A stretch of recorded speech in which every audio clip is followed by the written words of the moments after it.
Welcome to the Pittsburgh Dish. I'm your host, Doug Heilman. Have you ever craved a food or drink item that you saw on social media? We sit down with our latest contributor, Caleb, of Cravings with Caleb, to talk about his food adventures and some of his favorite spots at the moment. Isn't all wine gluten-free? Our resident wine expert, Catherine Montest, shares a few points to watch for. And want an up-leveled mac and cheese that's the full meal deal? Al Lombardozzi of Robles Food Truck shares a day-off go-to dish. All that ahead. Stay tuned. Thank you so much for coming over. Thank you for having me. Yeah, and for being on the show. Would you introduce yourself to our listeners and what you have going on in the world of food? Absolutely. My name is Caleb.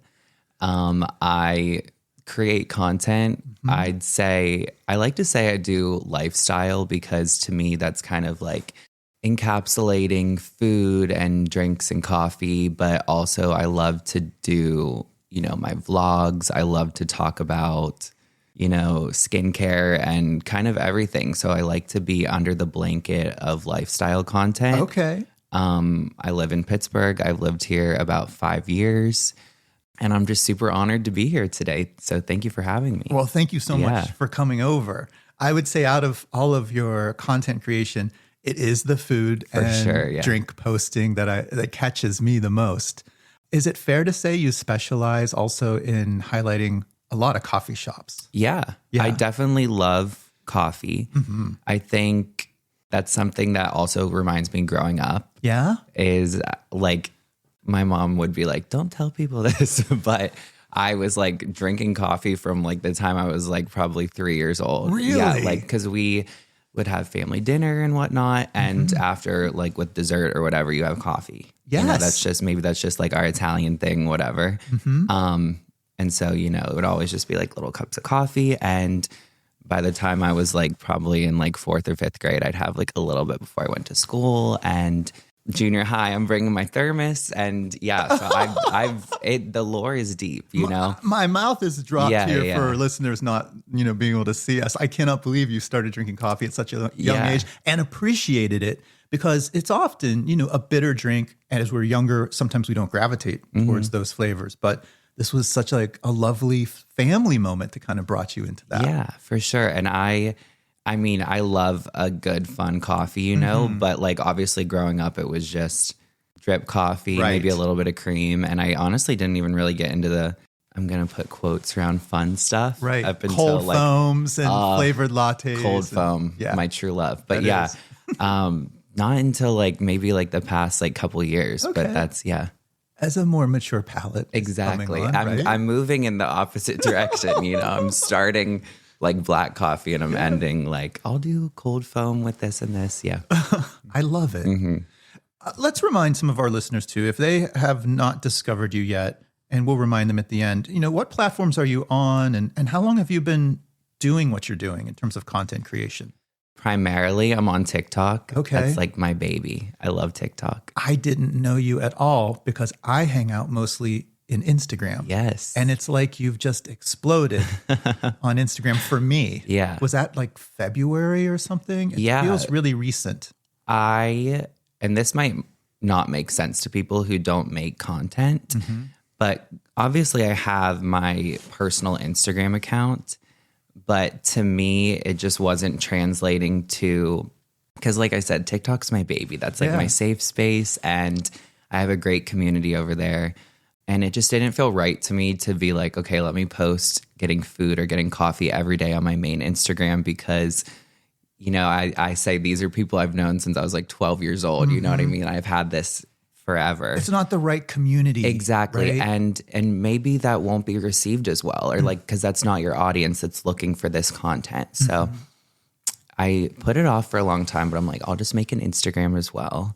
And it's honestly been an amazing decision because I met people like you, Doug, and, everyone that maybe isn't on TikTok. Yeah. But, so on Instagram, I'm Cravings with Caleb. Yes. Is my food, drink, coffee page. Yes, the handle. My handle, yes.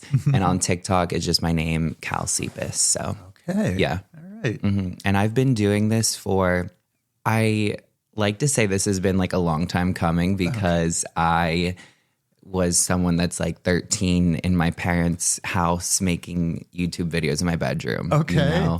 And kind of just exploring. I asked, for like a DSLR camera for Christmas, and that's like all I wanted to do. I looked up to people who made YouTube videos so much, and I was like, how can I do this?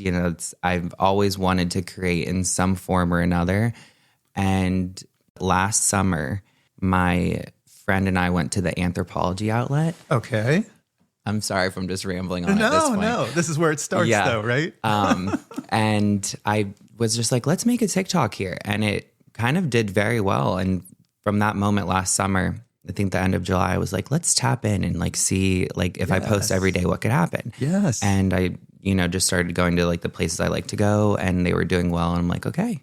And now we're here. Yes. And you're a true digital native. You've grown up with all of this, right? Yes. And so unlike someone, I'm a little older than you, by the way, I've had to learn and sort of adjust and remembered when, mobile devices were just phones, right? So now you've grown up in a world where cameras are everywhere. You can do this documentation of life, lifestyle, food, if you want to. And I think what you've just mentioned, part of your success is you've started to do it and do it consistently, which really helps to bring a community in to follow you. Yeah. Absolutely. So we've talked a little bit about the coffee journey, right?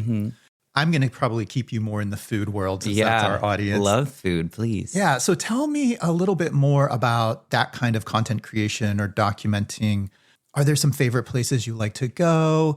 Do you enjoy taking other people along? Like, what's that like for you? Yeah. I mean, time and place. I love to go somewhere by myself. I'm not quite at the point where I can like sit at a bar and order myself food or something by myself, but a coffee shop for sure. I love to go by myself, but it's a good solitary third space to be by yourself. For sure. Yeah. But I think food like brings people together, in so many ways. And, even back to my childhood, like my grandma and my mom were amazing cooks, and like our family dinners, I think really brought us together. Let's go there for a second. Did you say Italian? Yeah. Tell me a little bit more about that. Are there some dishes or things that sort of stick with you? I love bagna calda. I don't know if you've heard.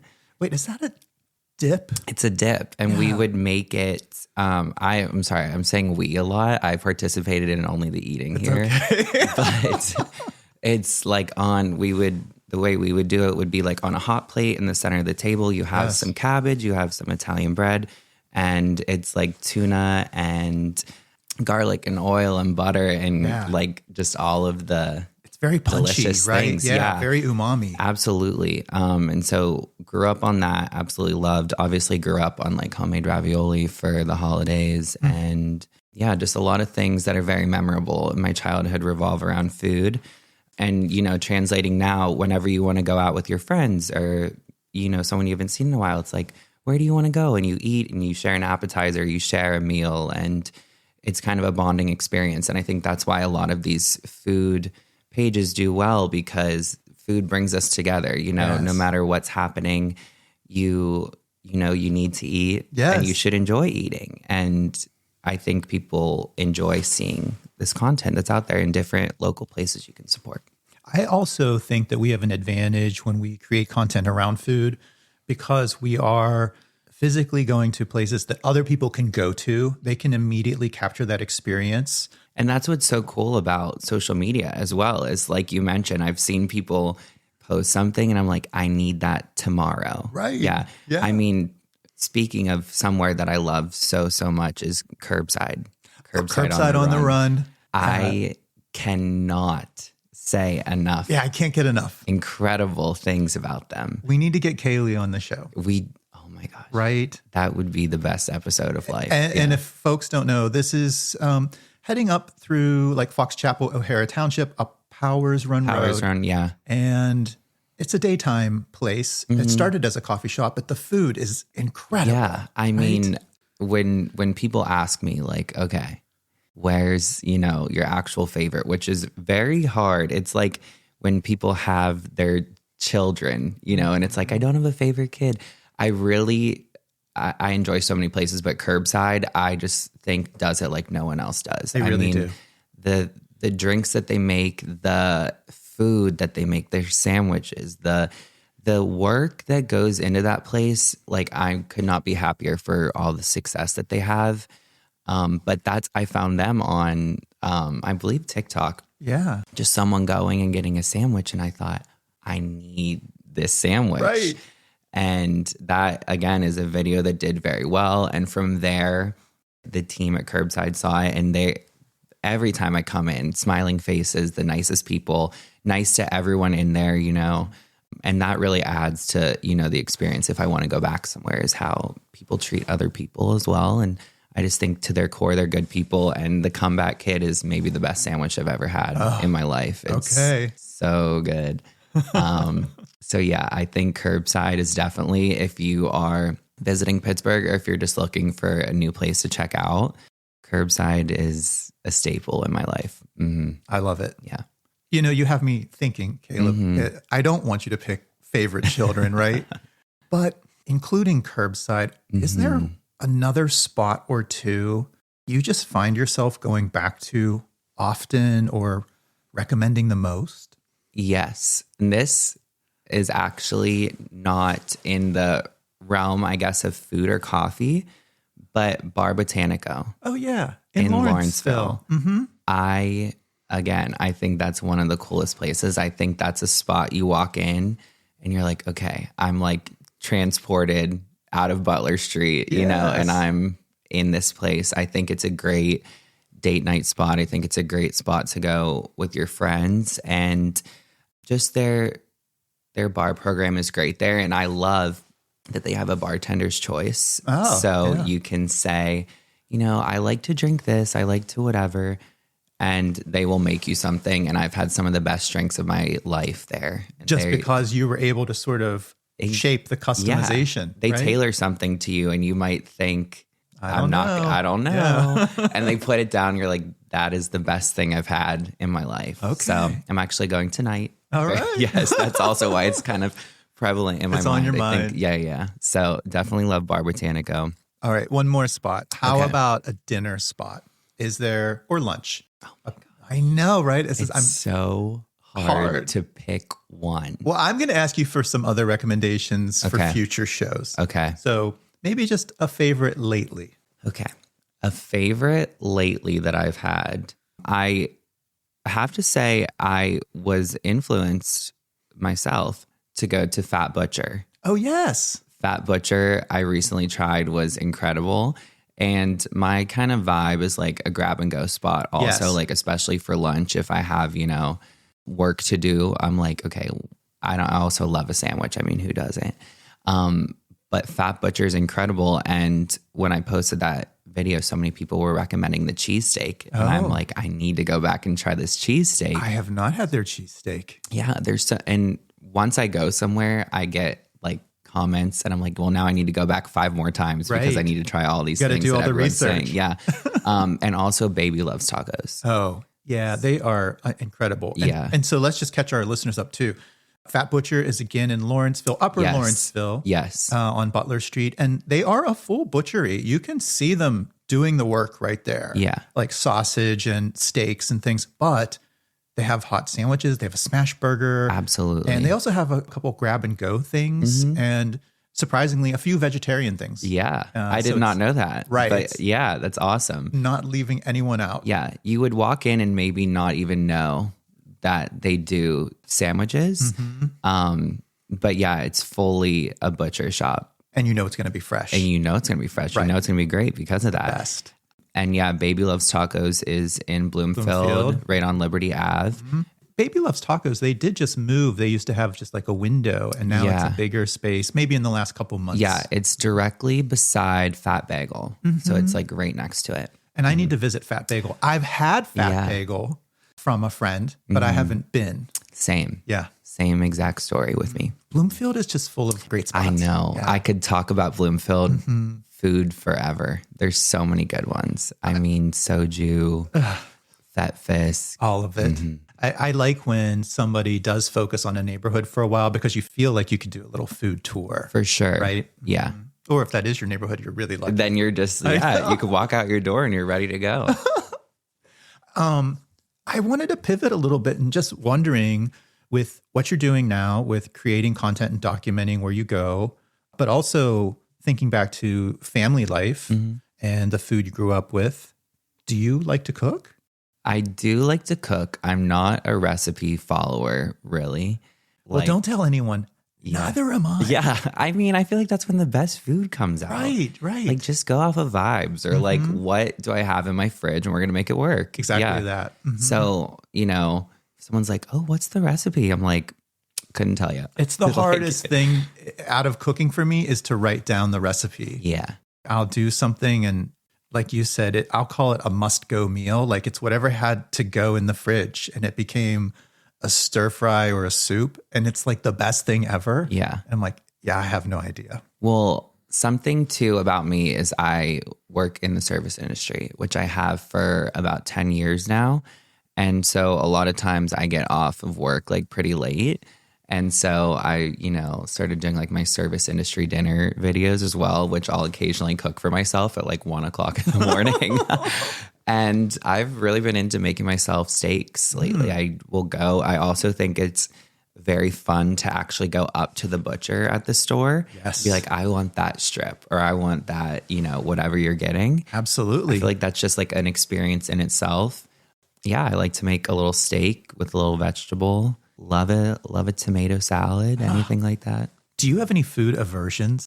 I wouldn't say aversions. I did recently do an allergy panel and I really should steer clear of a couple things. Oh, yeah. It's probably tough. Yeah, it's very food. tough. I do love food. Yeah. But nothing is coming to mind that I'm like, wow. That's good. Yeah. It's funny. Every once in a while, I meet someone that I think is a huge foodie, but they say no to sushi or something like that. And I'm like, I know, right? But I'm decently adventurous. That's I wouldn't good. say I'm like, I'll eat absolutely anything, but I'm definitely decently adventurous. As you're continuing to post, what's next? What are you kind of looking to do? Are there things, I'm sure there's places you want to go, but when you're creating content and documenting, are there any other specific things you want to achieve? Events you want to make sure you tap into? What's on the horizon? The horizon is, I think, just like following the momentum that has come. I grew up, in a small town, which is mostly small businesses. Mm-hmm. And so I love highlighting small businesses in this area as well, because, those are families and friends and whatever, and you're supporting them. So I think whatever I'm doing, I always want to make sure that I'm highlighting these spots because that's very important. I just would like to continue to bop around the city and wherever someone wants to have me, I'm please. Yeah. Yeah. Well, we hope you keep doing it. Yeah, no, absolutely. It's very much a creative outlet for myself as well. And being on a podcast was on my vision board this year. So thank you for fulfilling that for me as well. Well, you're welcome. And thank you for sharing your story. Yeah. Yeah. With all of the documenting you're doing, have you had any brand partnerships, or is that an aspiration that you'd like to make some of this content creation like an actual place of income? Yeah. I have had brand partnerships. I've done a few in the past, but there's definitely more moving forward.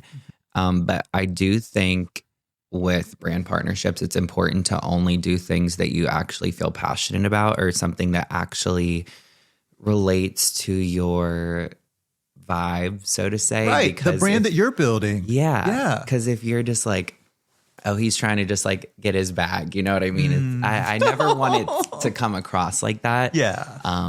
Are there any local businesses you've worked with or you want to work with? Ooh, I have worked with Wiggle before for a partnership. There's definitely, I think, like a dream. I would love to work with the Steelers. Oh, yes. In some form or another. I think it'd be so sick to work with the Steelers.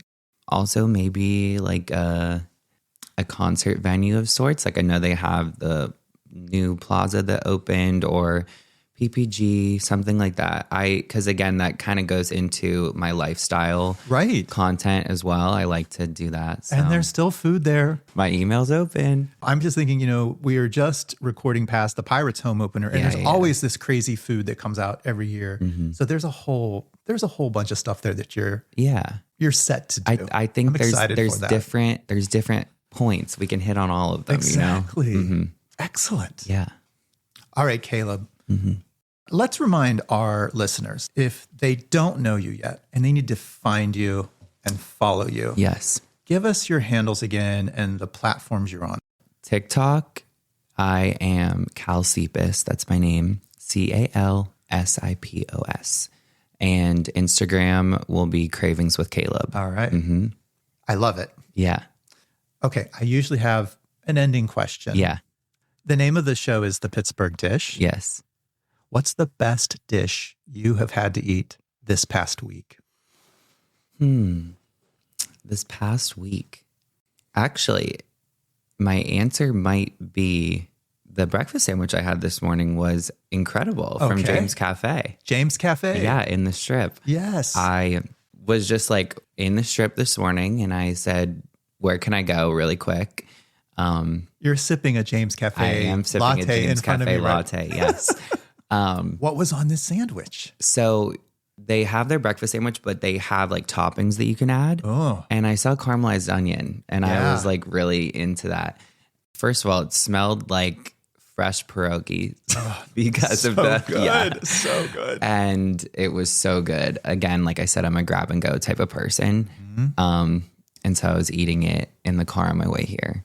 And I was like, wow, this is really freaking good. So I would say that's probably the best thing that I've had the past week.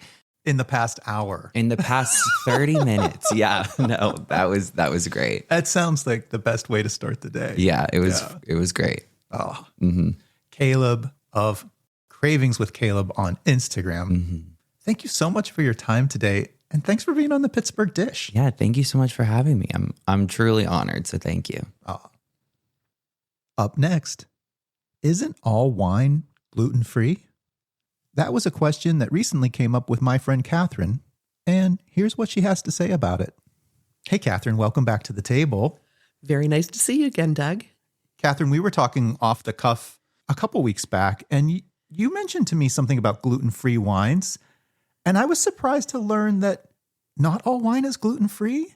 Most wine is gluten-free. Okay. And I think it came up in conversation because gluten-free is a big topic. Mm-hmm. People are afraid to go to restaurants. They're afraid to order certain things. There's just a lot of trepidation about eating out in the wild, as it were, for fear of a gluten contamination. So because I have people that are close to me, specifically my son's partner, they are extremely sensitive to gluten. Mm-hmm. And also like wine, and I wanted to make sure I was serving them something that they were going to enjoy and not have a regret afterwards. Yeah, not get sick. Exactly. So in the process of winemaking, can there be sort of like a gluten contamination? I mean, is this where this comes out of, like when we think of like in a factory made with peanuts or something? In fact, Doug, that's the only way that gluten comes into wine. Okay. So let's kind of back up the bus to the beginning. Wine's made with grapes. Grapes are a fruit that are naturally gluten-free. And through most of the processing of a grape and turning it into wine, it doesn't see anything that would be anything related to even wheat until you get to aging. Okay. So when wines are aged, they can be aged typically a couple of different ways. In stainless steel or in clay vessels, which are really kind of a neat thing, and we're starting to see a lot more of that out there. Interesting. But they can also be aged in wood barrels. Yes. And sometimes those wood barrels are sealed with a wheat paste. Oh. Yeah. I was that would really change things. And it does change things, but it doesn't change things as significantly as you might think. Okay. So for something to be considered gluten-free, it has to have less than 20 parts per million of gluten in it. So by being parts per million, it's, what is the dilution of it in the overall thing that you're consuming? So fewer than 20 parts per million, unless you are hypersensitive to gluten, even if your wine has been aged in a barrel that happened to be sealed with a wheat paste, you're probably not going to pick up on it. It's essentially considered non-detectable when it's at that level. But because of this hyper awareness in the marketplace now, or in the consumer's mind, are winemakers wanting to put gluten-free somewhere on the label for the consumer? There is a challenge where it comes to that. Winemakers cannot label things as gluten-free, and that's according to a policy that was established by the Alcohol and Tobacco Tax and Trade Bureau. So labeling it as gluten-free, there's barriers to that. That's so interesting because that doesn't sound like it has anything to do with food. Well, yeah. Alcohol and tobacco. It's a government thing. I'm not even going to try to unpack that. No. So in addition to the wheat paste, there is another potential way that gluten could come into contact with the wine. Think about when you pour a glass of wine and it just sparkles in the glass. Yes. And it's so clear. Well, in the process of making wine, a lot of times there are some suspended solids, natural byproduct of making the wine. Mm-hmm. There's nothing wrong with it. It just isn't pretty. And they like the clarity. Exactly. That's one of the things you're looking for. Mm-hmm. So what a lot of winemakers will do is use what's called a fining agent. Okay. And that could be egg whites. It could be bentonite clay. And there are even some wheat-based products where they're introduced into the wine and they catch all of those suspended solids, sit down to the bottom, and then the wine is then filtered and you get that clear, beautiful wine that we're used to seeing in our glass. So it doesn't really stay there, but again, the wine has touched maybe something that's in the wheat-related universe. Correct. And so there's another potential, do we say cross-contamination? Perhaps, or maybe entry point. Yeah. I don't know. I'm not sure what the right words are for that. But again, even when that's the case, even if a wheat product has been used to clarify the wine, we're still lower than that 20 parts per million. Mm-hmm. So most wine should be safe. If I am the person that is, you said earlier, hypersensitive, what do I do? So if you are one of those people who are extremely sensitive, a couple of things that you can do. When you're looking at a wine to purchase, take a look at the website. Was the wine aged in stainless steel? Oh, yeah. If it was aged in stainless steel, you should be good to go. Not an issue. No wheat paste. No wheat paste. That little boogeyman's not come into play in this game. And the other thing that you can do is, because winemakers want you to feel comfortable with their wines, not everybody, but a lot of them, if you reach out to them and say, hey, I'm gluten intolerant, I have an issue with this, I'd love to drink your wines, am I okay here? And a lot of them will respond. This is like a contact us or something on the website. Hit their contact us button on their website and just ask. Mm-hmm. And I think most winemakers are going to be open to letting you know. So they might reveal that whole clarity thing that they might be doing. They may not give you the exact thing that they're doing, but they're going to tell you the thing they're not doing. There you go. So wine, by and large, you're safe. You're good to go. For the gluten-free person. For the gluten-free person. The gluten-free person should also be wary of wine coolers. Oh. Wine coolers are often made as malt products, and they contain some kind of wheat in them. Okay. So if you are gluten sensitive, stay away from the wine coolers. Unless you want to make one at home, get a bottle of wine you know is safe, add a little bit of club soda, add a little spritz of your favorite juice that you know is one that you enjoy, and have your wine cooler be just a homemade version. I love that. You have me thinking about Zima and Bartles and James. I don't think they make any of that anymore. A lot of listeners out there won't know what I'm talking about. Those were of a time. Yeah. Okay. Well, this clarifies things. I was just surprised. We were talking and you mentioned about sort of gluten-free, and it just got me thinking that are not all wines gluten-free. So by nature they are. By process, they might run into something that isn't. Correct. But at the end of the day, most folks are going to be safe. Yes. And if you're really worried, reach out to the winemaker. That's an excellent summary, Doug. Okay. Catherine, thank you so much. It's my pleasure, Doug. You can follow Catherine on Instagram at Your Fairy Wine Mother. That's UR fairy wine mother. What is a food truck owner eating on their day off? Al Lombardozzi of Robles Food Truck shares one of his go-to specials. We're back at the table with Al and Rob of Robles. I should probably say Rob and Al. Whatever you want to do. Yeah. No, Al and Rob and then Robles. That sounds good. Okay, that sounds good. Guys, you're always on the road. You're in the food truck preparing amazing sandwiches and other dishes for folks. And I always wonder, what are you cooking at home when you have a day off? Al, how about you? Fried up some shrimp, a little bit of onion, a little bit of mushroom, just whatever I had in the fridge. Yeah. And I made, it's called Leaders Mac and Cheese. Leaders Mac and Cheese. Yeah, for a little bit, I worked at Cheerleaders. Oh, okay. So I learned this recipe basically from the guy that I was working with. And Okay. I took it home with me. Okay. So And what's like the cheese sauce part of it? a little bit of heavy cream, a little bit of garlic, a little bit of butter. Let it kind of thicken up a little bit and just start adding your grated cheese, whatever you got around. Wow. And do you like macaroni noodles or do you take a different pasta shape to it? I mean, it's probably best to go with the macaroni, but I use whatever. Okay.